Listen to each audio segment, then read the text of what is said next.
Hello guys, আসসালামু আলাইকুম। দেখেন সকাল হতে না হতেই নাস্তা পানি খেয়ে একদম বসে গেলাম লাকড়ির চুলায় রান্না করার জন্য। আসলে আমাদের মেয়েদের কিন্তু এক এক ধাপে ধাপে কাজকর্ম থাকে। সকালবেলা উঠতে না উঠতে অনেক কাজ থাকে, তারপরে দুপুরে রান্না খাওয়ার সময় হয়ে যায়। তো আমি আসলে সব কাটাকাটি করে নিচ্ছি, একদম ডাবল চুলায় রান্না করব।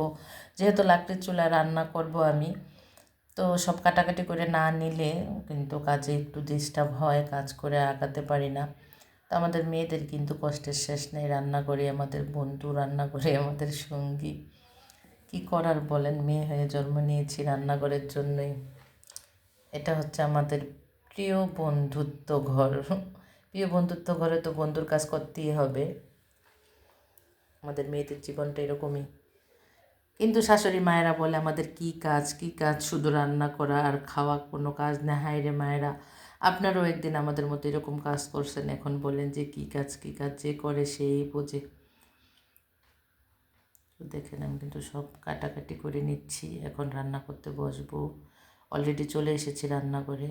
আপনারাও আমার মতো এরকম যারা লাকড়ির চুলায় রান্না করেন একবারে কাটাকাটি করে নেবেন, তারপর তার ডাবল চুলায় রান্না করবেন বা এক চুলায় রান্না করবেন, এটা যার যার খুশি। ভালো লাগলে লাইক দিবেন অন্তত। আল্লাহ হাফিজ।